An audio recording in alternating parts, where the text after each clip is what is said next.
In our top news, before you head out the door today, local leaders will discuss safety concerns today following large groups of people fighting at the Lilac Festival, Charlotte Beach, and other public spaces. RPD already announced increased patrols at Ontario Beach Park throughout the Memorial Day weekend. We will be streaming that announcement today at 10 a.m. You can catch it on our website, rochesterfirst.com.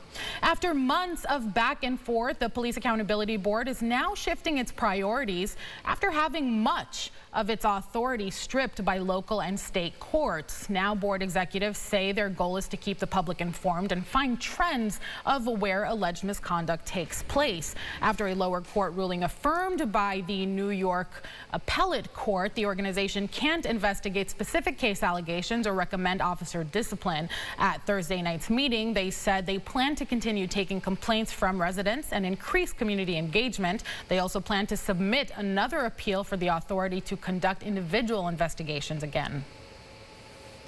I think the fact that we are providing a service, we are working with the community, we are taking in complaints and giving a voice to the community where they don't feel like they have another place to express that voice and those concerns.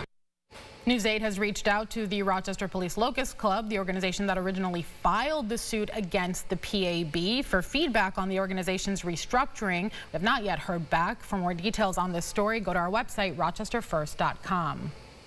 New details this morning. A list of potential jurors is starting to form in the federal case against the May 14th mass shooter. Prosecutors say there's nearly 1,200 potential jurors ahead of August jury selection process. Judge Lawrence Villardo says the prosecution can use information from the shooter's social media, iPhone, and computer as evidence.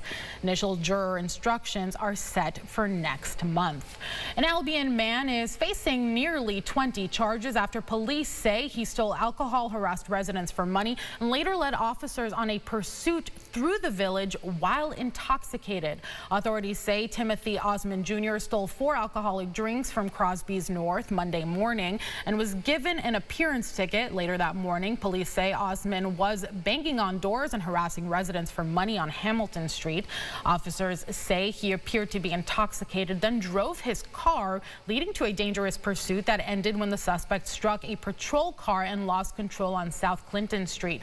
Osmond is in Orleans County Jail awaiting his arraignment. New details emerging in the Parenton abduction case after the grand jury declined to indict the men accused of kidnapping a woman and 2 children. News 8 heard from the attorney of one of the men related to the so-called victims. James Doyle says one of the children messaged Amar Saleh through a PlayStation 5 to tell him where they were. Doyle says it was wrong to label the incident as an abduction from the start and instead called it a rescue mission. The Amber Alert has a good beneficial purpose. It should be used when it's needed, not when the circumstances are fake. The public has taken a look at what happened. They've seen this tape. They've witnessed the rescue in real time, and they've pretty much come to a unanimous decision that this was a good thing that happened. Doyle could not say if Saleh has been able to reconnect with his siblings after being cleared. From his understanding, he says the family court case is ongoing.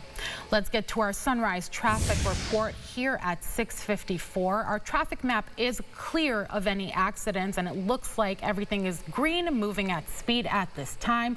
Of course, that view from our Greater Rock Sky iCam showing everything moving at speed.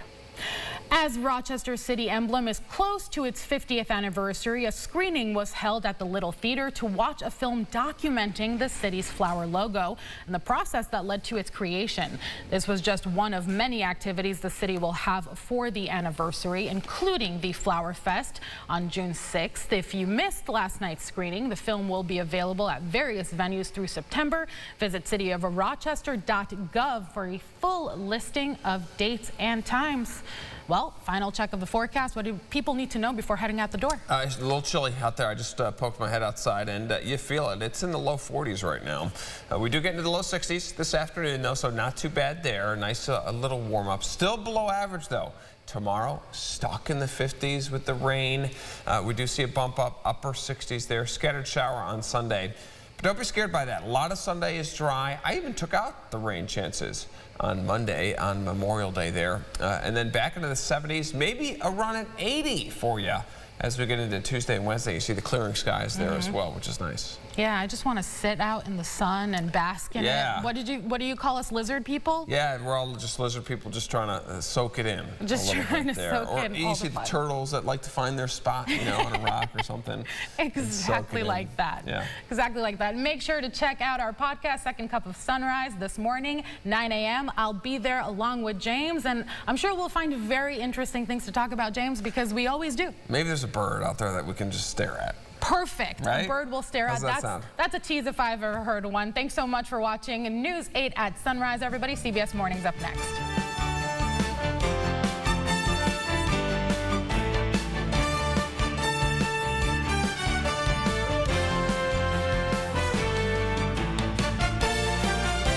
Follow News 8 wherever you are on RochesterFirst.com, Facebook, X, and on our app for news and weather.